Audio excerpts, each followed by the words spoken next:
नमस्कार मित्रांनो, निसर्गाचे वरदान. लेखक आहे दिलीप कुलकर्णी. माधव काका, आम्ही सगळे तयार आहोत. आता कुठे बसूया अभ्यासाला? आनंदाने विचारले. पर्यावरणाचा अभ्यास चार भिंतीत बसून मुळीच करायचा नसतो, माधव काका म्हणाले. चला घराबाहेर पडू, कुठेतरी झाडाखाली बसू.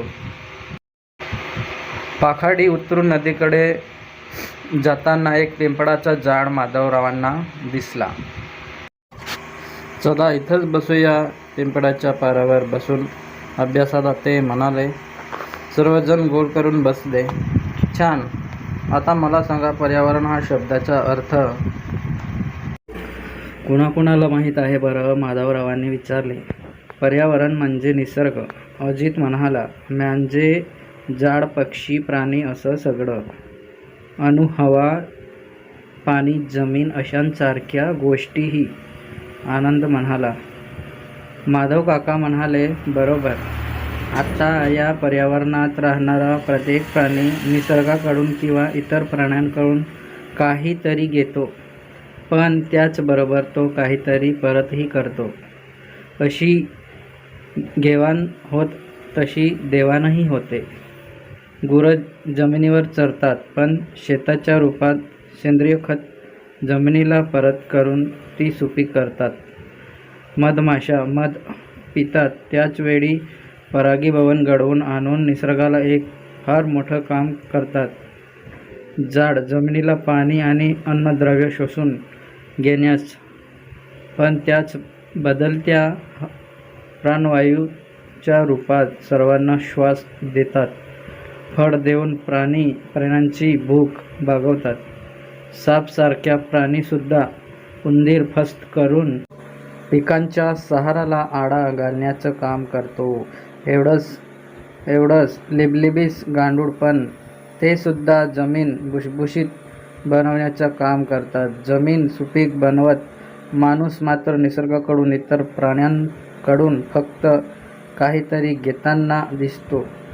सगळ्यांकडून उपयोगी गोष्टी घ्यायच्या आणि द्यायच्या मात्र निरुपयोगी किंवा घातक गोष्टी, असा माणसाचा खाक्या बनला आहे. जमिनीतून अन्न मिळवायचं, पण तिला द्यायचं काय तर जडजडीत रासायनिक खत. हवेतून प्राणवायू घ्यायचा आणि तिच्यात सोडायचे काय तर विषारी वायूनं धूर. निसर्गातल्या शुद्ध पाण्याचा उपयोग करायचा, पण त्या पाण्यात सोडायची घातक विषारी अशी रसायन. जमिनीत खाण्याच्या आणि तिथल्या कच्चा माल संपल्यावर त्या तशाच सोडून द्यायच्या. लाकडासाठी जंगलं साफ करायची. अणुशक्ती केंद्रामधील किरणोत्सर्गी राख बेफिकरपणे जमिनीत गाडायची किंवा समुद्रात टाकायची. या सगळ्या निसर्गाला जे हवं त्यापैकी काय परत करतो माणूस? आपण फक्त निसर्गाला लुबाडतो. मानव सोडता बाकी सर्व प्राणी निसर्गाचे पोषण करतात. माणूस तेवढंच त्याचं शोषण करतो. पटतंय ना सगळ्यांना? सर्वांनी होकारार्थी मान डोकावल्या.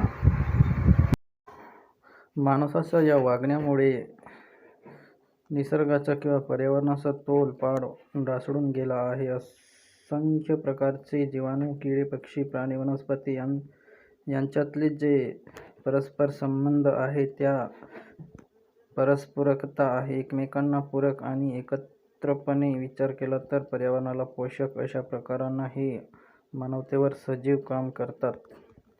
ते काहीतरी घेतात आणि त्याचबरोबर देतातही. त्यामुळे निसर्गातील जी विविध चक्र आपण पाहतो ती अखंडितपणे काम करतात. पर्यावरणातल्या साखळ्या अतूट आहे. भूकंप, वणवे यासारख्या नैसर्गिक आपत्तीमुळे पर्यावरणाची हानी झाली तरी ती भरून निघते. माणसाच्या वागण्यात मात्र अशी परस्परकता नाही. आपण निसर्गाचे एक घटक आहोत. निसर्गाचं चक्र आपण बाधा आणता कामा नये. हे माणूस आता जणू विसरला आहे निसर्गाचे मालक असल्यासारखे आपण वागू लागलो आहोत. इतर सगळ्यांना आपण नोकरासारखे किंवा वेठबिंगारासारखे वागू लागलो आहोत. आपल्याला गाई म्हशी हव्यात, पण त्या दूध देणारी यंत्र या स्वरूपात. आपल्याला घोडे हवेत ते करमणुकीसाठी. आपल्याला शेळ्या मेंढ्या डुक्कर हवी ती कापून खाण्यासाठी. आपल्याला जंगल हवी ती लाकडांच्या रूपात कच्च्या मालासाठी.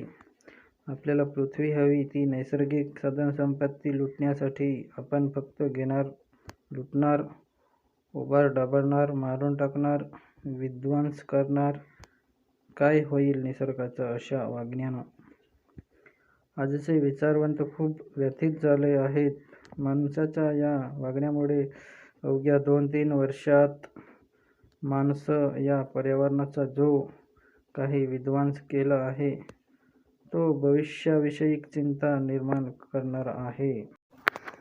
निसर्गाची खंडित झालेली चक्र आणि लुटलेल्या साखळ्या यांचे दुष्परिणाम गेल्या 10-20 वर्षांपासूनच तीव्रतेनं जाणवू लागले आहेत. आमच्या पिढीचं आयुष्य संपत आलं आहे, पण तुम्ही उगवत्या पिढीचे आहात. तुमच्या पिढीचं भवितव्य पाहून आमच्या पिढीतल्या विचारी माणसांच्या मनात यातना होत आहेत. माधवकाकांचे बोलणे ऐकता ऐकता मुले विचारात पडून गेली.